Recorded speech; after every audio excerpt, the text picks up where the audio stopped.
김경수 지사 사건은 굉장히 저희가 중하게 봐야 되는 것이 이것이 단순한 무슨 댓글을 달았다 이런 문제가 아니라 한마디로 여론을 조작한 것이거든요. 저는 국민의 마음을 훔쳤다 이렇게 말씀을 드렸습니다. 이 선거에 있어서 사실은 민심을 조작한 것이고 선거를 조작한 것이 되기 때문에 굉장히 중한 부분입니다. 특히 이제 이 판결문을 보면요. 문재인 대통령 언급이 92번이 나옵니다. 실질적으로 그러면 이것의 최대 수혜자는 누구냐. 결국 문재인 대통령 아니겠느냐. 우리는 그런 부분에 대해서 김경수 지사가 본인 혼자만 알고 있었느냐 아니면 그 위에 어느 선까지 보고했느냐에 대한 청와대가 해명하는 것은 당연하거든요. 근데 이 사건이 있고 나서 가장 수혜자라고 할 수 있는 문 대통령께서 아무런 대답을 안 하고 계세요. 그래서 그래도 대통령께서 좀 나오셔서 해명해야 되는 거 아니냐.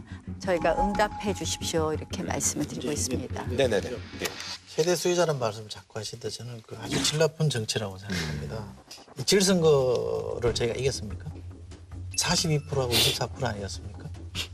역대 최대 격차가 난 선거 아니었나요? 이게 자유한국당이 이길 선거를 이것 때문에 진 거냐? 그거 아니잖아요. 그러면 최대 수혜자가 문재인 대통령이 아니죠. 이 논란 때문에 따져보면 사실 최대 피해자인 거죠. 그리고 이 문제는 대통령을 끌어들이면 안 되는 문제입니다. 판결문에 보면요. 선거가 조작됐다는 얘기는 그 어디에도 안 나옵니다. 왜 이게 선거 조작으로 갑니까? 말씀하신 대로 여론의 일부를 왜곡했다라는 건 전 동의할 수 있습니다. 그 드루킹이 나쁜 짓 한 거죠. 그런데 그 드루킹이 나쁜 짓이 선거에 영향을 줬느냐, 선거 승패에 영향을 줬느냐 저는 전혀 아니라고 생각하기 때문에 거기는 그쪽으로 연결시키는 건 저는 무리고요. 말도 안 되는 얘기라고 보고 그다음에 객관적 물증이 있다고 얘기하는데 그 어디에도 판결문 다 읽어보면요. 그 어디에도 물증 하나도 없습니다. 심정만 있고요. 물증이 없습니다. 보인다라는 문체가 판사들이 흔히 쓰는 문체이긴 합니다만 81번 나옵니다. 그리고요. 그 핵심적으로 김경수가 관여했다는 그 어디에도 물증이 하나도 없어요. 심정만 있는 거 아닙니까? 왜 제가 이 말씀 드리냐면 홍준표 대표가 성완종 회장이 유서 쓰면서 1억을 줬다고 하지 않습니까? 그죠? 1심에서 유죄 받았잖아요. 2심에서 왜 무죄 났느냐? 심정은 가나 물증이 없다는 거 아닙니까? 그날 갔는데 전달자가 갔는데 그 사자성어를 제가 걸린 액자를 봤다 그랬는데 당사자가 내 방에는 그런 액자가 걸린 적이 없다라고 해서 물증이 없어서 배달한 사람의 정원도 배척당한 거 아닙니까?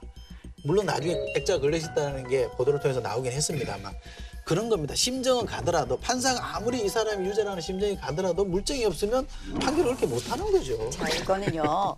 민주주의의 꽃은 선거입니다. 민주주의의 꽃은 선거입니다. 근데 선거를 흔들었습니다. 저희가 이것으로 인해서 대선 결과를 바꿨다. 이런 부분을 얘기하는 거 아닙니다. 선거의 공정성 부분이 상당히 훼손된 것입니다. 아주 질 나쁜 정말 범죄라고 생각을 합니다.